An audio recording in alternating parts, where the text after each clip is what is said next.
बांग्लादेश में हर दिन किसी न किसी जगह पर हमला हो रहा है। जमीनों पर कब्जा, लड़कियों का अपहरण, बलात्कार, झूठ धर्म का अपमान करने बयाने गांव के गांव जला जा रहा है। घर व्यवसाय लूटपाट धर्मांतरकरण किया जा रहा है।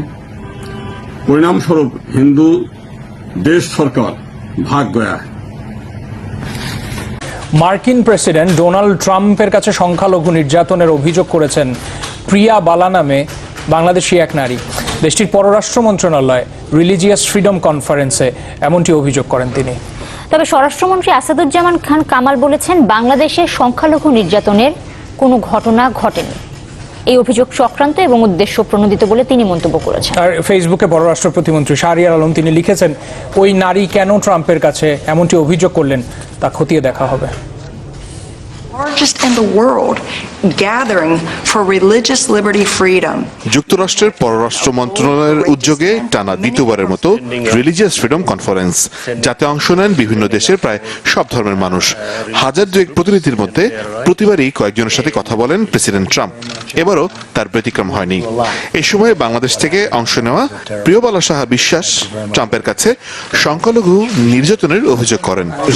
Sir, I am from Bangladesh.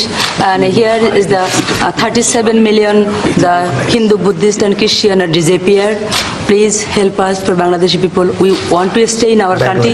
Yeah, still there is 18 million minority people. My request is, please help us. We don't want to leave our country. Just help us to stay. I have lost my home. They burned my home. They taken my land. এমন তথ্যে তোলপাড় শুরু হয় সামাজিক যোগাযোগ মাধ্যমে। বিভিন্ন দেশ থেকে সংখ্যালঘু গোষ্ঠী নির্ধারণ করে দেয় কে যাবে অনুষ্ঠানে। প্রশ্ন উঠেছে, প্রিয়বালা কিভাবে গেলেন সেখানে? হিন্দু, বৌদ্ধ, খ্রিস্টান ঐক্য পরিষদের দাবি, সাংগঠনিকভাবে তাকে মনোনীত করা হয়নি।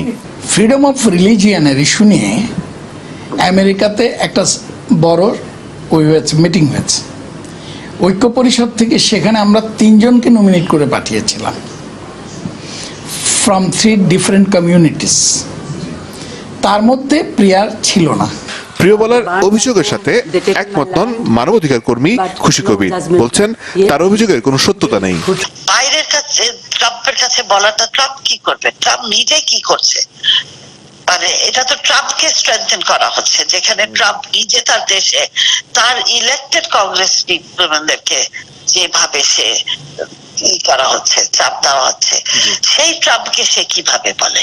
স্বরাষ্ট্রমন্ত্রী বলছেন, বাংলাদেশে সংখ্যালঘু নির্যাতনের কোনো ঘটনা ঘটেনি।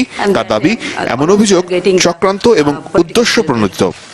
কথা হচ্ছে যে এই ধরনের ঘটনা কোন বাংলাদেশের মানুষ বিশ্বাস করবে না এবং করেও না। কারণটা হলো, আমাদের একটা অসাম্প্রদায়িক চেতনার বাংলাদেশ। আমাদের মাননীয় প্রধানমন্ত্রীর কঠোর পরিশ্রমের ফলে আমরা অর্জন করেছি, যেটা নাকি বঙ্গবন্ধুর স্বপ্ন ছিল। আর পররাষ্ট্র প্রতিমন্ত্রী তার ফেসবুক স্ট্যাটাসে বলেছেন, প্রিয়বালার অভিযোগ পুরোপুরি মিথ্যা। তিনি এমন কেন অভিযোগ তুললেন তা খতিয়ে দেখা হবে। মোর্শেদ হাসিব, চ্যানেল 24, ঢাকা।